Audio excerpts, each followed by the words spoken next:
Bueno, ahora sí, aquí ya empieza lo que es nuestra predicación de hoy.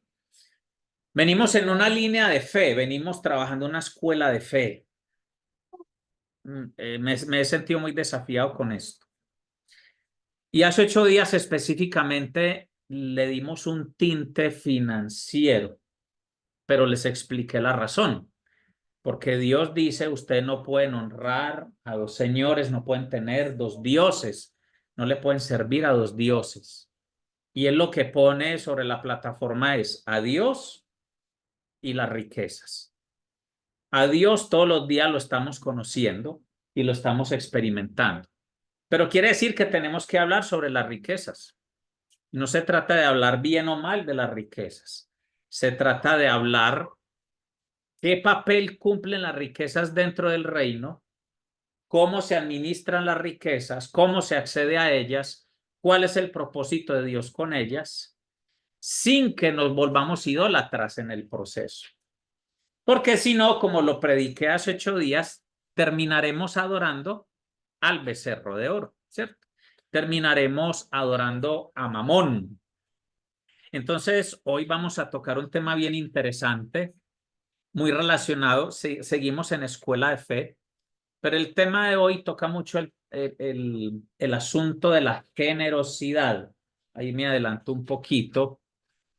Y vamos a confrontar nuestra verdadera generosidad y vamos a ver por qué Dios quiere producir en nosotros una generación generosa. Pilas que ahí les estoy soltando un código, una generación generosa. Que la palabra generosidad está ligada a generar a generaciones, ¿sí? Eso está completamente ligado. Vamos entonces al primer libro de Reyes, capítulo 17.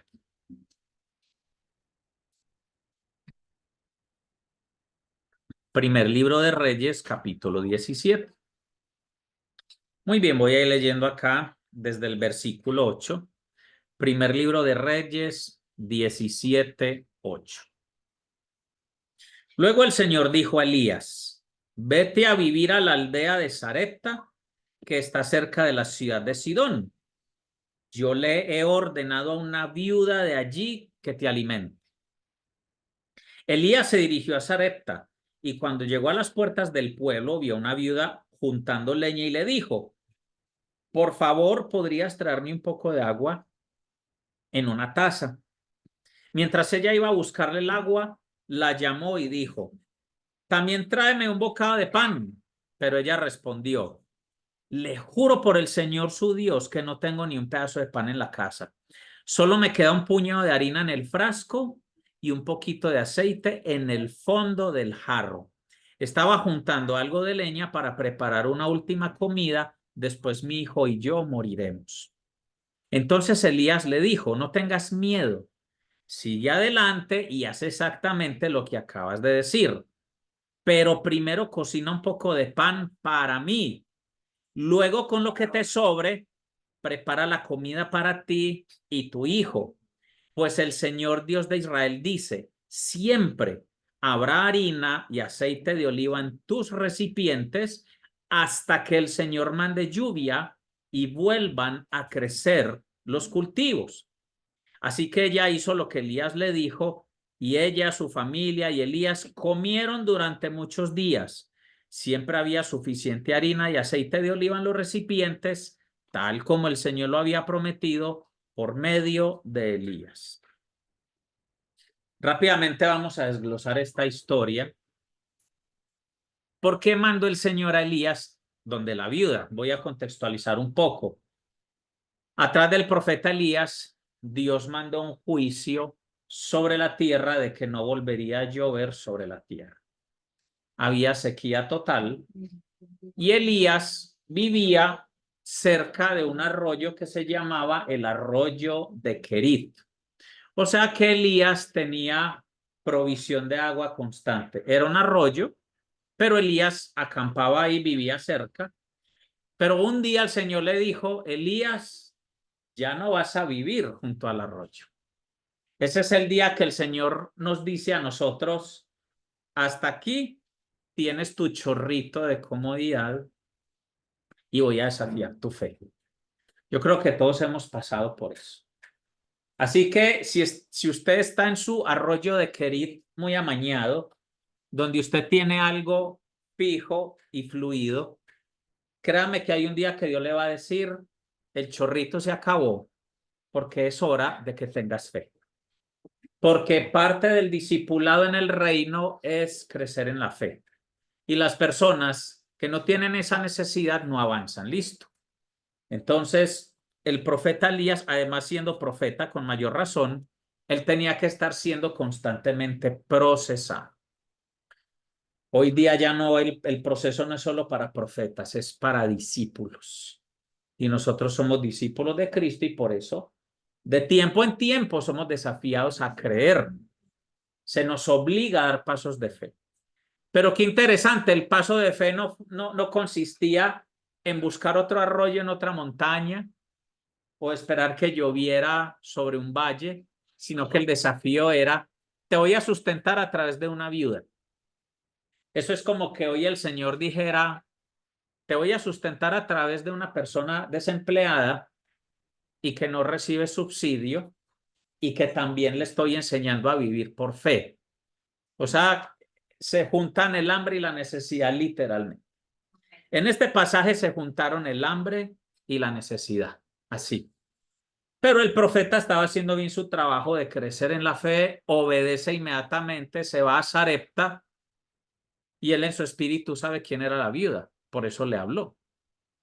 Y le pide a la viuda agua. La viuda, ok, yo te voy a dar agua. Pero él le dice, pero además dame un poco de pan. Y ella le dice, mira, te lo juro por tu Dios, que no tengo nada. No tengo nada. Solo tengo un poco de harina y tengo un poquito de aceite en el fondo del jarro. Y la idea es hacer una tortica, un pan. Mi hijo y yo nos comemos eso y nos morimos. Esto me hace acordar a la otra predicación de hace un mes y pico que estábamos hablando del Dios que me ve. Porque Agar estaba esperando que su hijo muriera, que se le acabara el agua y lo puso lejos debajo de una palmera para no verlo morir de cerca. Este es el Dios que me ve y ese Dios estaba en este episodio, estaba viendo a la viuda. El Dios que me ve estaba fraguando un milagro que ni el profeta ni la viuda se lo imaginaban. Pero la viuda tenía que dar un paso de fe. ¿Cuál era el paso de fe? Que Elías le dice en el versículo 13. No tengas miedo, sigue adelante y haz exactamente lo que acabas de decir. Pero primero cocina un poco de pan para mí. Luego, con lo que te sobre, prepara la comida para ti y para tu hijo. Y voy a ser muy directo en este contexto. Hoy la iglesia, cuando se trata de dar y sobre todo al ministerio, a la obra de Dios, es al revés. Yo me como primero mi pan y si me sobra, le doy al profeta. Pero aquí el diseño era, me das primero a mí y lo que te sobre es para ti, para tu hijo. El problema es que nosotros vemos esa parte, lo que sobra. Y algunos ya está teniendo una lucha en su mente con lo que estoy diciendo, pero es lo que está en la Biblia. Yo no me lo inventé. Aquí dice que el profeta dijo, dame primero a mí y lo que sobre es para ti. Y usted se queda ahí, lo que sobre, no es justo, es una viuda, se van a morir, ¿qué le pasa a Dios? Pero espérame, pero Dios y el profeta ven otra cosa. ¿Sabe qué ven Dios, qué están viendo Dios y el profeta? Están viendo esto. Pues el Señor Dios de Israel dice, siempre habrá harina y aceite de oliva en tus recipientes hasta que el Señor mande lluvia y vuelvan a crecer los cultivos. Amén. Pero la gente no ve eso. La gente ve lo que le va a faltar. Si yo doy esta ofrenda, me va a faltar. Si yo aporto para esto, me va a faltar. Pero no ven es que se va a multiplicar. Es que no hemos aprendido a ver ¿Qué es fe? No hemos aprendido. Pero venga, no me corten el chorro. No me corten el flujo. Eso queda para la conversación del discipulado de esta semana. Esto es muy impresionante porque es que este pasaje yo lo he leído muchas veces y uno sí, el paso de fe y el Señor, pero es que el profeta fue claro. Dame primero a mí y lo que sobre es para ti y para tu hijo. Y se lo está diciendo a alguien que está en escasez. El profeta no le dijo, oremos para que el Señor te multiplique la harina y el aceite y me puedas sustentar a mí. Yo quiero que nos detengamos en esa parte. Porque lo que naturalmente hubiéramos pensado es que el milagro iba a ser ese. Que el profeta llega, le impone las manos al aceite y a la harina, se crece y luego él puede ser sustentado por la viuda. No, amados, Dios no trabaja así. Dios no trabaja, como decimos aquí en la tierra, con burro amarrado. No, Señor. Trabajar con burro amarrado no es fe. Y nosotros seguimos viviendo con la mágica ilusión de que Dios lo hará por nosotros de esa manera. Y nunca va a pasar. Y esto le responde la pregunta a muchos que de pronto, y no lo digo solo en la parte financiera, lo digo en la parte laboral, emocional, intelectual, porque algunas cosas no han crecido en tu jarrón. Ponga lo que quiera en ese jarrón. Salud, dinero, amor, trabajo, lo que sea, la beca. Ponga lo que quiera en ese jarrón. Y pregúntese por qué no ha crecido. Probablemente es porque usted no ha hecho lo que alguna vez Dios le dijo que tenía que empezar a hacer. Y le voy a mostrar algo más tremendo. Cuando yo estaba leyendo esto, el Señor me lleva un pasaje del Nuevo Testamento y Él me dice, por eso en Gálatas 6:6 dice eso. Y la gente no lo ha entendido. Cuando usted escucha esta palabra y se va a Gálatas 6:6, se le paran los pelos y solo tiene dos opciones. O sigue ahí sentado o se va de la iglesia y se busca otra. Porque Gálatas 6:6 dice en la NTV, los que reciben enseñanza de la palabra de Dios deberían proveer a las necesidades de sus maestros, compartiendo todas las cosas buenas con ellos. Eso dice Gálatas 6:6. Léalo en la versión que quiera, va a usar palabras distintas, palabras más, palabras menos, más elegantes, más comunes. Gálatas 6:6 dice eso. ¿Y de dónde viene eso? Viene de este pasaje que estamos leyendo y de otros. Pastor, pero es que eso me entra en reversa, sí, pero es que ese es el reino. ¿Y por qué no le entra en reversa que Jesús tuvo que pagar por sus pecados y por no decir otra cosa? Eso sí no le entra en reversa. Que otro pague lo que usted debería pagar, porque la Biblia dice la paga del pecado en muerte. Entonces, si vamos a hablar de lo justo, que cada uno pague y que el Señor no derrame gracia, no, cada uno pague por lo que hace. Usted la embarró, tome lo suyo. Sí, el que la hace la paga. Pero esa es la gracia. Y por eso Juan 3:16 dice, de tal manera amó Dios al mundo que dio a su Hijo. No dice de tal manera amó Dios al mundo que creó los cielos y hizo milagros, no. Dio a su Hijo. Entonces aquí es donde yo vengo a la palabra generosidad. Porque la generosidad genera riqueza en el reino. Es más, se la genera a los incrédulos. Busque donde quiera gente que sea generosa de verdad. Y no le voy a decir que todos son ricos, pero la mayoría de esas personas tienen esta experiencia, que aunque haya sequía, siempre hay harina y siempre hay aceite en su alacena. Amén. Analícelo. Su tía, su abuela, su primo, su vecino, su compañero de trabajo. Ni siquiera estoy hablando de que busque cristianos generosos. Busque X ser humano que sea generoso. Y usted se va a dar cuenta que esa gente tiene un estilo de vida excepcional al promedio. ¿Por qué? Porque esto es un principio eterno. Ni siquiera, note que ni siquiera le estoy diciendo, fíjese en cristianos generosos y que apoyen el ministerio más allá de sus fuerzas, que eso es un tema de los macedonios en primera y segunda de Corintios 9. No. Estoy abriendo este abanico así grandote a la palabra generosidad. Si la viuda le hubiera dicho al profeta, ¿cómo se te ocurre, profeta? Por favor, no nos hagas esto. Créame que Dios no se enoja ni el profeta, porque uno dice, pues sí, yo me imagino que el milagro consiste en que el profeta llega, bendice y se multiplica, ¿cierto? Pero la escuela de fe que tuvo que hacer el profeta, además, yo no creo que para el profeta hubiera sido fácil.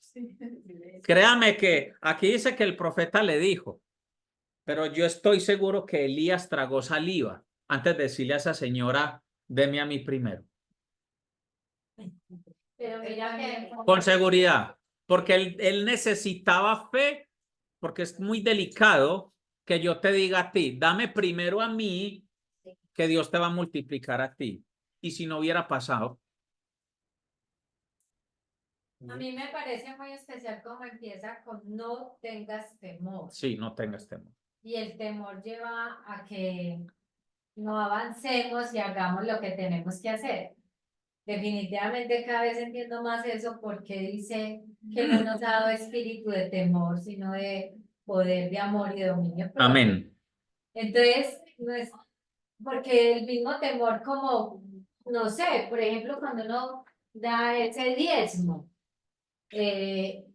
no tenga temor que si ese 10% a usted le va a hacer falta. No tenga temor, porque es que eso se le va a multiplicar de una manera que uno no imagina, porque es que al fin y al cabo lo que a usted le entró fue por la gracia y la misericordia de Dios. Entonces, no sé, es que no le... Y eso que no estoy tocando ese tema, porque este pasaje ni siquiera llega a ese punto, porque este pasaje toca el punto de lo que tiene. Suena raro, pero es más fácil el diezmo, porque es en proporción a lo que tiene. Yo aquí le estoy metiendo la mano es a lo que usted tiene. Aquí estamos tocando la moneda de la viuda que Jesús exaltó en el Nuevo Testamento. Esa viuda dio más, porque fue y las dos blancas que tenía, eso era lo que tenía y ella lo llevó al templo. Nos estamos metiendo con algo incluso más difícil, porque esto era lo que le iba a dar vida a la viuda y a su hijo otras horas u otros días antes de morir. Pero mírenlo, y cuando yo pasaba por esta parte, aquí es donde usted se abrocha los cinturones, porque esta palabra es para el que recibe esta enseñanza y la cree. No puedo decir que es para todos, porque yo no sé qué hay en el corazón de todos. O sea, es para todos en el sentido de que se ofrece a todos, pero yo no puedo asegurar quién de ustedes la va a vivir. Lo que sí sé es que algunos de ustedes la van a experimentar. ¿Cuál palabra es? Dice, pues el Señor, Dios de Israel, dice, siempre habrá harina y aceite de oliva en tus recipientes hasta, ponga atención aquí, hasta que el Señor mande lluvia y vuelvan a crecer los cultivos. Y el Señor me decía, el que agarra esta palabra experimentará un periodo más de provisión sobrenatural hasta que vuelvan a crecer los cultivos. Es decir, van a venir unas oportunidades de negocio y laborales donde ya no vas a depender de un milagro, sino que ya vas a trabajar tu cultivo. Pero tú primero tienes que aprender a creer en milagros y después de que tú te establezcas en la dimensión del milagro, luego te mueves en la dimensión de tu cultivo. Porque creer en milagros teniendo el cultivo es muy fácil, ¿sí o no? Creer en la provisión del Señor teniendo el bolsillo tranquilo es muy fácil tener fe así. Pero en el reino es al revés. Entonces el Señor me decía, hay sembradores que van a vivir esto. La harina y el aceite que van a tener por un tiempo más será sobrenatural, pero después empezará a llover de nuevo y crecerán sus cultivos. Amén. Ahora note esto, así que ella hizo lo que Elías le dijo y ella, su familia, escuche, y Elías comieron durante muchos días. Aquí el Señor, yo no había caído en cuenta de esto, uno siempre cuenta el milagro y dice, sí, la viuda y sus hijos y ya tuvieron todo. Pero es que Elías se quedó ahí. Y ellos siguieron sustentando a Elías, porque Elías siguió comiendo de ese milagro. Él siguió ahí, porque Dios le dijo, yo te voy a sustentar a través de la viuda. Siempre había suficiente harina y aceite de oliva en los recipientes, tal como el Señor lo había prometido por medio de Elías. Uno suelta la palabra, los demás deciden si la creen o no la creen, si la toman o no la toman. Y por esa razón Jesús exaltó la fe del centurión romano, porque el centurión romano dijo, solo di la palabra y mi siervo sanará. Y Jesús dijo, no he visto fe como la de este hombre en todo Israel. Y en estos días Dios me hablaba con ese pasaje y me decía, es que si tú eres capaz de creer solo por una palabra, ese es el nivel de fe para que pasen las cosas. Amén. Porque es que yo no estoy creyendo en lo que a mí se me ocurre. Si yo estoy en la presencia de Dios, si yo estoy andando en el Espíritu, si estoy viendo una predicación o estoy orando y llega una palabra, yo debería ser como el centurión que diga, has dicho la palabra, esto es suficiente. Amén. Amén. Y recuerde que Jesús despide al centurión diciéndole, por cuanto has creído, ya fue hecho. Y dice que en esa misma hora, el siervo del centurión estaba sano. Pero resulta que Elías tuvo un discípulo. ¿Se acuerdan? Eliseo. Elías tuvo un discípulo. Y no le daba clases tal día, tal hora con tales manuales. El discípulo andaba con Elías. Pero llega un día en que el discípulo dice, yo quiero la doble unción de lo que tú tienes. De lo que tú tienes, yo quiero el doble. Y vamos a ver qué pasa cuando recibe el doble. Entonces ya pasamos al segundo libro de Reyes. Segundo libro de Reyes. Y es impresionante porque Dios se encarga de mostrarle a Elías que definitivamente él se estaba moviendo al doble de lo que se movió su maestro. Y en el segundo libro de Reyes, capítulo 4, versículo 1 en adelante dice, cierto día, la viuda de un miembro del grupo de profetas fue a ver a Eliseo y clamó. Esta es otra viuda. ¡Wow! Qué interesante. A Dios le gusta moverse en lo difícil, ¿sí? Entonces, como les digo, bajémonos de la nube, de esa vía del cristiano que no le pasa nada, que todo es chévere, que todo es cómodo, no, amados. La vida del reino no es cómoda, pero es gloriosa. No es cómoda, pero es gloriosa. Cierto día la viuda de un miembro del grupo de profetas fue a ver a Eliseo y clamó, mi esposo, quien te servía, ha muerto. Y tú sabes cuánto él temía al Señor. Pero ahora ha venido un acreedor y me amenaza con llevarse a mis 2 hijos como esclavos. No la tiene fácil esta viuda.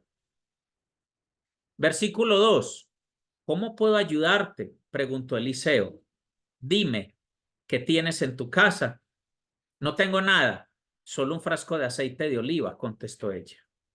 Entonces Eliseo le dijo, pídele a tus amigos y vecinos que te presten todas las jarras vacías que puedan. Luego ve a tu casa con tus hijos y cierra la puerta. Vierte en las jarras el aceite de oliva que tienes en tu frasco y cuando se llenen, ponlas a un lado. Entonces ella hizo lo que se le indicó. Sus hijos le traían las jarras y ella las llenaba una tras otra. Pronto todas las jarras estaban llenas hasta el borde. Tráeme otra jarra, le dijo a uno de sus hijos. Ya no hay más, le respondió. Al instante el aceite de oliva dejó de fluir.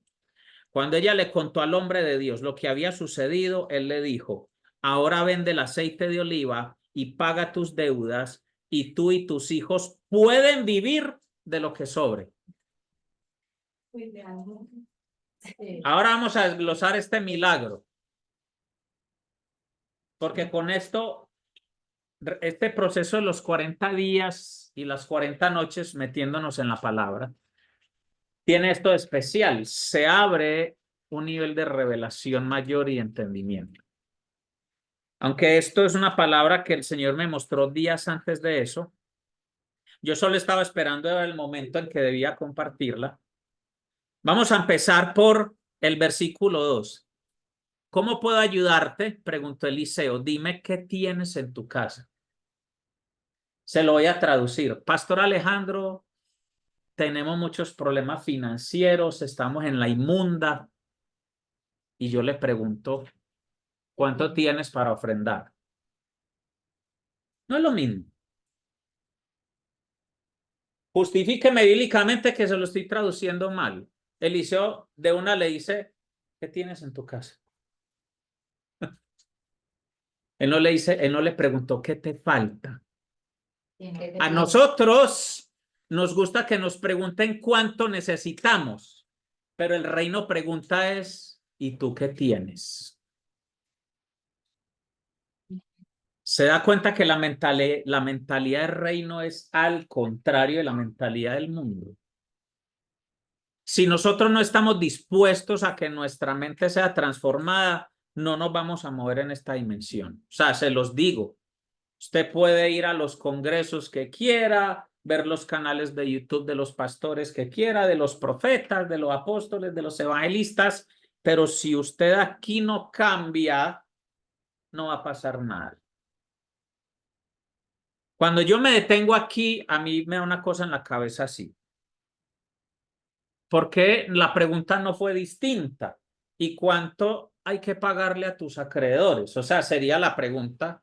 Es más, es la pregunta que yo le he hecho a algunos de ustedes cuando nos llaman para, y nosotros, ¿y qué tenemos que orar? ¿O qué, cuánto debes? ¿O qué necesitas?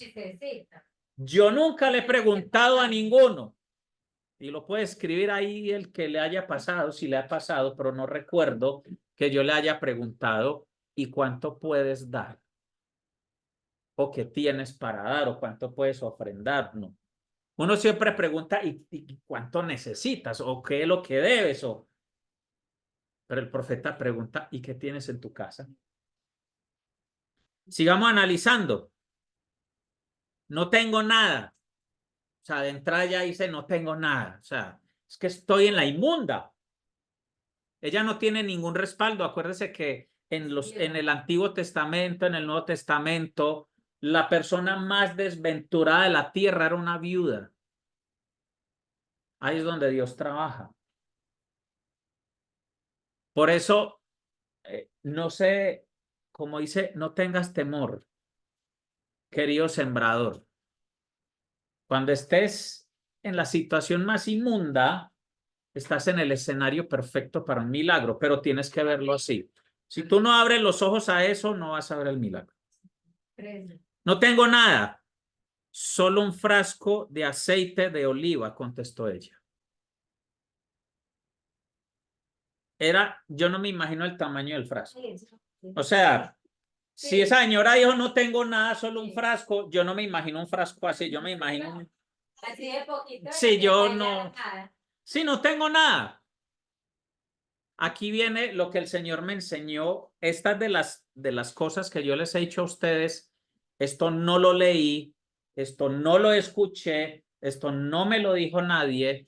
Esto me lo habló el Espíritu de Dios directamente. Entonces Eliseo le dijo, pídeles a tus amigos y vecinos que te presten todas las jarras vacías que puedan. Luego ve a tu casa con tus hijos y cierra la puerta. Vierte en las jarras el aceite de oliva que tienes en tu frasco y cuando se llenen ponlas a un lado. Aquí viene la revelación que es nueva para mí. Mucho tiempo yo dije, Señor, es claro el milagro, pero yo quiero entender hoy día cómo se aplica. ¿Qué es pedir prestada una jarra vacía? Usted no se había preguntado eso. ¿Qué es pedir prestada una jarra vacía? Se la voy a poner fácil para que la entienda. Si yo le pido una jarra prestada a Santiago, quiere decir que ¿qué hay en la jarra? Quiere decir que es algo que él no tiene. Si yo tengo un recipiente en mi alacena vacío, quiere decir que alguna vez estuvo lleno. Yo no colecciono recipientes vacíos, y menos en esta época que no existía cerámica Sabaneta, Corona, ¿cierto? Donde la gente compra vajillas bonitas y decora con cosas vacías. No, en esta época de la vida, de la Biblia, de la historia, si usted tenía un recipiente, es porque el recipiente era para contener algo que usted alguna vez tuvo, no para adornar la sala ni la cocina. Entonces quiere decir que si a mí Santiago me presta una vasija, es porque en ese momento a él le falta lo que había en la vasija. ¿Me está entendiendo la idea? Más o menos sospecha de qué le estoy hablando. Sí. Pedir una vasija prestada para ver un milagro es, ¿qué necesita Santiago que él no tiene y que yo después voy a suplir? Se lo voy a repetir. ¿Qué le falta a Santiago en este recipiente que hoy no tiene y que yo después le voy a suplir? Porque en esta cultura, en este contexto, y el Dios que gobernaba, desde que siempre ha gobernado, pero el Dios que se revelaba en estos tiempos y en esta cultura, siempre ha sido un Dios generoso y dadivoso, que enseñó desde que empezó la ley en Moisés, que si tú tenías un cultivo, todo lo que se cayera solo del árbol era para que el pobre lo recogiera.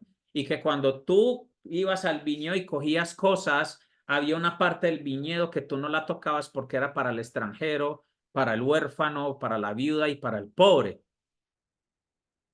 Entonces, tácitamente yo ya sé que si Santiago me presta su vasija, yo no se la voy a devolver limpia y vacía. Wow. Empezando por ahí. Entonces, esto se manifiesta de dos maneras. Una, hago un voto al Señor y digo, Señor, yo quiero suplir esa necesidad en la vasija de Santiago, pero necesito que me proveas y yo hago un pacto y yo voy a llenar esa vasija. Esa es una forma. La otra que me parece más directa con el texto es, y está escrito acá, vierte en las jarras el aceite de oliva que tienes en tu frasco. Resulta que ella dijo, no tengo nada, solo un frasco con aceite de oliva. Y Dios te dice, de ese frasco te alcanza para hacer un milagro. Entonces, la vasija de Santiago es de este tamaño, el frasco que yo tengo no alcanza a llenar esto, pero yo puedo producir un milagro diciéndole, hermano, hoy lo puedo invitar a desayunar a mi casa. Es lo que puedo hacer. Yo sé que si yo no te invito a desayunar hoy, tú no desayunas, por ejemplo. No me alcanza para darte un mercado, no puedo pagar los servicios atrasados de tu casa, pero quiero atenderte en mi casa hoy a la hora del desayuno. Siempre, siempre usted va a tener algo. Amén. Amén. Pero si usted no abre su bendito frasco de aceite y lo empieza a regar, usted no va a ver el milagro. Eso me recuerda y entiende aún más si uno creía que lo entendía. Es entender más, si en lo poco me eres fiel, Amén, en lo es mucho eso. te pondré. Wow. Amén. Amén. ¿Usted cree que esas dos blancas que echó la vida en el templo, eso no iba a alcanzar ni para servirle un chocolate a un levita del templo? Pero en el cielo ella dio más que todos. Porque era lo único que tenía. Entonces nosotros tenemos que aprender a ver con mentalidad de reino. Usted necesita, yo necesito, todos necesitamos desafiar nuestra fe. Ay, Señor, qué dicha, mucha plata para ayudar a mucha gente. ¿Sabe qué? A Dios le da risa eso. No lo vuelva a decir. Dios se ríe. No le voy a decir que Dios se enoja, Él no se va a enojar por eso, pues Dios se ríe de esa ingenuidad cuando decimos que dicha mucha plata para ayudar mucha gente. Dios no necesita que yo tenga mucha plata para ayudar mucha gente. Dios necesita una viuda con fe y con un frasco de aceite de oliva. Amén. Y que vaya y pida muchas jarras vacías. Amén. Cada que usted deposite aceite en una jarra vacía, esa jarra se llena a su favor y usted podrá devolver la jarra con un poco de aceite. Además, ¿está claro? El versículo 6 dice, pronto todas las jarras estaban llenas hasta el borde. Tráeme otra jarra, le dijo a uno de sus hijos. Ya no hay más, le respondió. Al instante el aceite de oliva dejó de fluir. Ah, no hay jarras, no hay más aceite mío. ¿Sabe qué nos dice el Señor acá? El milagro llega hasta donde usted quiera. El milagro llega hasta donde usted pueda. También quiere decir el milagro llega hasta donde se necesita, porque quiere decir que ya no habían más vecinos que prestaran más jarras. Todas las necesidades de los vecinos están representadas en ese milagro, porque los hijos de ella fueron a agarrar quién tenía jarras vacías, quién necesita, a quién puede ayudar, a quién más, porque es que ella no se va a quedar con esas jarras, son prestadas y ya las tiene que devolver.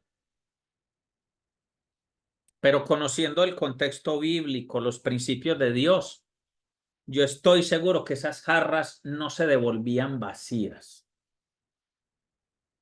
No se devolvían vacías. La orden es, vende el aceite. Entonces, claro, yo en esta jarra que es la de Santiago, yo tengo aceite hasta el tope, empiezo a vender y ya cuando veo cierta cantidad digo, Santi, mira, gracias por la jarra y te dejo un poco de aceite que yo sé que te va a servir. Y así. Pero el milagro fue activado con el aceite de mi frasco. Además que seguramente, No fue al revés. además que seguramente en lo que uno ya ve cómo es el Señor, fue suficiente aceite para que ella pagara lo de los acreedores, para que tuviera ella para lo que en sus necesidades y para devolver las jarras. Y con podía vivir de aceite. lo que sobraba. Ella tenía que vender todo el aceite. ¿Y de qué iba a vivir? De lo que le sobrara después de cumplir sus deberes. Hay que pagar a los acreedores. Hay que ser responsables. Cuando Dios te provee y te favorece y te ayuda, debes ser responsable con lo que tienes que pagar. Llámese impuestos, deudas, promesas, votos. Porque es que a la gente le gusta prometerle al Señor cuando está en la inmunda y cuando el Señor lo bendice se le olvida. Usted no paga lo que tiene que pagar, no responde por lo que tiene que responder. Y eso incluye al Señor. Eso incluye al Señor. Y hay unas leyes de reino que nos dicen cómo se honra al Señor con lo que yo recibo, con lo que Él me da. Yo le estoy leyendo lo que está en la Biblia. Y esto me lleva al Nuevo Testamento, al momento en que los discípulos le dijeron a Jesús, Señor, mira toda esta gente que te ha seguido. Mandémoslos ya para la casa porque se hace de noche y no han comido. ¿Qué contestó el Señor? ¿Se acuerdan? Denle sus... Denle de comer ustedes. Se da cuenta que no es invento mío. Toda la escritura está conectada. Es que los milagros, ese es el problema de la mentalidad religiosa. La mentalidad religiosa es que Dios haga milagro mientras yo estoy así. No hay milagro sin obediencia humana. Jesús dijo, denles ustedes de comer. Y ellos dijeron, pero, o sea, nos cuesta un viajado de plata y yo no conozco por aquí una panadería cerca donde pueda comprar comida por 5,000, hablando solo de los hombres. Entonces Jesús les da una manito para que entiendan, porque el discipulado es darle una manito al discípulo para que procese. Y Jesús les dice que tienen. Usted se da cuenta, primero los desafía a un nivel difícil. Él se va primero por el nivel difícil y les dice, aliméntenlos ustedes. Ellos no la cogen. Entonces él les da una ayudita y les dice, bueno, ok, ¿qué tienen? Entonces aquí es como cuando el profeta le preguntó a la viuda, ¿qué tienes en tu casa? O sea, es exactamente lo mismo. Alguien diría, pero ¿por qué Jesús? Jesús, que es el que hace milagros, el Todopoderoso, ¿qué tiene que ver lo que yo tenga? Si la Biblia dice que Él es el dueño del oro y de la plata. Sí, pero es que yo trabajo con lo que tú tengas, dice el Señor. Bienaventurado el muchachito que tenía esa lonchera con 5 panes y 2 pescados, porque el crédito es para él. La Biblia no nos habla de la bendición para él, pero ahora esta enseñanza no termina. Esto, lo que les voy a contar, les va a gustar. Ahí sí se van a emocionar más. Entonces ellos le presentan al Señor lo que tienen. Mira, Señor, esto es lo que hay. ¿Qué hace Jesús? Da gracias. Lo levanta al cielo y da gracias. Y hace lo mismo que hizo la viuda con el frasco de aceite. Empieza a entregar y eso empieza a multiplicarse. Amén. ¿Es así o no lo que dice la Biblia? Amén. ¿Sobró de esa repartición a los 5,000? A ver, los que leen Biblia, ¿sobró algo? Sí. 12. Mi amor, pero espera. Ah, Estamos, 12 canastas. toca a todos menos la pastora. la conexión que tienen ellos ustedes. Dice que sobraron migajas y que recogieron 12 canastas. ¿Cuántos eran los discípulos de Jesús? Cuando usted es discípulo y cuando usted hace las tareas para producir milagros, usted se lleva su canasta para su casa, pero es de lo que sobra, no es primero para usted. Sí, lo digo aquí a la cámara, no es primero para usted, no es primero para usted, no es primero para nadie, es primero para lo que el milagro necesita cubrir, pero siempre va a sobrar para usted, el que es discípulo. Y el que es discípulo obedece, cree y desafía su fe.